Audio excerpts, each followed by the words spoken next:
C'est une vitrine qui se réveille, un four qui reprend du service. Après un an de fermeture pour raisons économiques, la boulangerie d'un village marnais rouvre ses portes, et ce, grâce à la détermination d'un tout jeune artisan. Reportage à Saint-Martin-d'Ablois dans la Marne, signé Robinson Radnac et Raphaël Doumergue.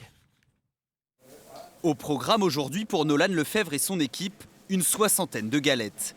Ouvert depuis mi-décembre, le jeune homme ne compte pas ses heures. C'est la plus grosse partie de l'année, c'est entre parenthèses le chiffre d'affaires de la boulangerie.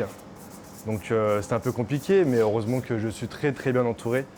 Donc on a fait beaucoup d'heures, on a beaucoup couru, mais on a fait ce qu'on a pu et ça s'est plutôt bien passé. À seulement 21 ans, Nolan se lance déjà à son compte. Un projet mûrement réfléchi pour celui qui baigne dans le milieu depuis très jeune. J'ai commencé à 14 ans, j'ai fait mon CAP, ma mention pâtisserie, puis après je suis parti à Reims, là où j'avais eu un très bon poste. Et puis après, du coup, j'ai voulu déjà m'installer à l'époque, à mes 18 ans, sauf que j'ai été refusé parce que j'avais aucune connaissance en boulangerie. Pour se passionner du métier, pas question de baisser les bras. Après la pâtisserie, il obtient son CAP boulangerie. Il peut enfin ouvrir sa propre affaire et embaucher. C'est des gens que je connaissais déjà, donc oui, forcément, on connaissait déjà les capacités. Puis je les ai pas choisis parce que c'est mes amis et parce que c'est les meilleurs dans leur domaine, tout simplement. Il s'appuie surtout sur l'expérience de Sébastien et de Benoît, chacun propriétaire de leur propre affaire par le passé. Je suis vraiment heureux d'encadrer, comme on dit, un jeune.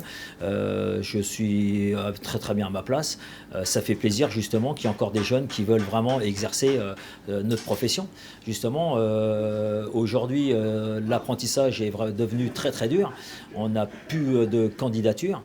Originaire de l'Aisne, Nolan a décidé de poser ses valises ici, à Saint-Martin-d'Ablois. Une évidence. C'est vraiment le village qui m'a fait le coup de cœur, puis toute la place qui a été refaite à neuf du coup. Donc c'est un énorme plus pour moi, notamment les places de parking qui sont juste là. Donc un accès super simple pour les clients. Pour le village, c'est une renaissance. Depuis 1 an et demi, il fallait se rendre à Moussy, à 5 km de là. Ça change toute la vie, ça remet un peu du baume au cœur. Non, c'est très bien. En plus, c'est un petit jeune, donc voilà. On est tous derrière lui, on le soutient. Le début d'une aventure tant attendue pour Nolan, soucieux de proposer des produits de qualité et de porter haut les valeurs de la boulangerie artisanale.